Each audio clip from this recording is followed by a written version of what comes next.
ఉంటున్నాను. అయితే మేము మిర్యాలగూడ ప్రాంతంలో రెండుకుంటున్నప్పుడు చాలా ఇబ్బందులు పడతా ఉంటుండే. అయితే దేవుడు నాతో మాట్లాడుతున్నాడు, అమ్మ నువ్వు ఎక్కడైతే తల చేసుకున్నావో, ఎక్కడ అవమానించబడ్డావో, ఎక్కడ నీకు ఇబ్బందులు అయినాయో అక్కడికి వెళ్ళి అక్కడ నేను దీవిస్తాను అని దేవుడు మాట్లాడుతుంటే నేను పెడచూలో పెట్టేదాన్ని, అంత పట్టించుకోపోయేదాన్ని. నేను ప్రతిరోజు కలిగిపోయేది, ఎంత చేసినా నాకు అక్కడికి తప్పకుండా మిగిలేదే ఉండకపోయేది. అయితే ఒక రోజు నా దేవుడు ఇట్లాగా మాట్లాడుతున్నాడు, ఇంతగా నాతో మాట్లాడుతున్నాడు, ఇది నిజమేనా, ఒకవేళ నేను వినేది అనుకో నా పరిస్థితి ఎట్లా ఉంటుంది ఏంటి అని ఆలోచన చేసి ఏమైనా కానీ ఇంకా ఇంటికి వెళ్ళిపోతాము అని వెళ్దామని అన్నాడు నా భర్తతో. అంటే ఆయన ఏమంటుడు, ఆయన వెళ్దామంటే నేను వద్దంటున్నా, అయితే నేను వెళ్దామంటే ఆయన వద్దంటున్నాడు. అయితే అంతే ఏం కాదు మనం వెళ్తాము పోదాం ఇంటికి అని చెప్పి వెళ్ళిపోయినాం.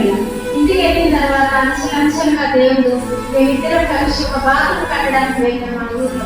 ఒకప్పుడు పెద్ద వేసుకుని కానీ ఆ తర్వాత వెళ్ళిపోయిన కారణాలు బట్టి అక్కడ టౌన్ లేకుండే. అయితే ఒక బాత్రూమ్ కట్టిన ఆ తర్వాత కొన్ని ఇంట్లో ఒకటి 4-5 తరగతి ప్రాంతంలో కట్టడం జరిగింది. ఆ తర్వాత మరి ఇంకా మాటల పెళ్లి హిందువులను ఇవన్నీ కూడా ఆయన ఫలించింది. ఈ సంఘంలోకి రావడానికి నా కుమారుడు వచ్చింది ఫస్ట్. ఆయన వచ్చిన తర్వాత అమ్మారా మనం ఆశించి వెళ్దాము అని నా కొడుకు ఇక్కడ తీసుకొచ్చినప్పుడు నా స్థితి చాలా ఘోరంగా ఉండేది. దేవుడి సత్యంలో నమ్మకం మాత్రం ఉంది నాకు. నా మీద వాడు నిందలు తీసివేయ్యా, అవమానాలు తీసివేయ్యా అన్నప్పుడు నా దేవుడు నా భర్తను ఎంతో మార్చిండు. ఆయన ఊపోడిగా ఇప్పుడు ఆయనకు అంత బాధ లేదు, అంతగా నా దేవుడు మార్చిండు.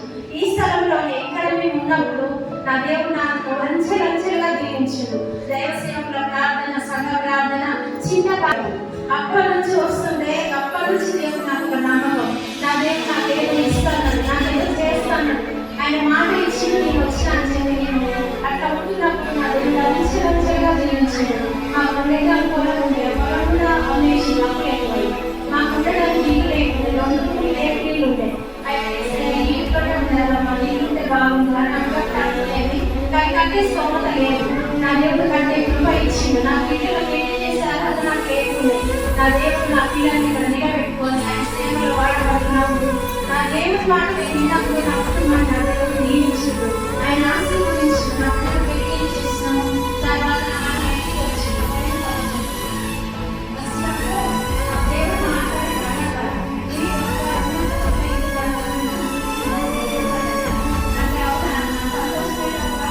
నమ్మకమైతే లేదు, కానీ నా దేవుడు నమ్మకే సమస్తం ఆయనకు సాధ్యము, ఆయన మాత్రమే చేయగలడు.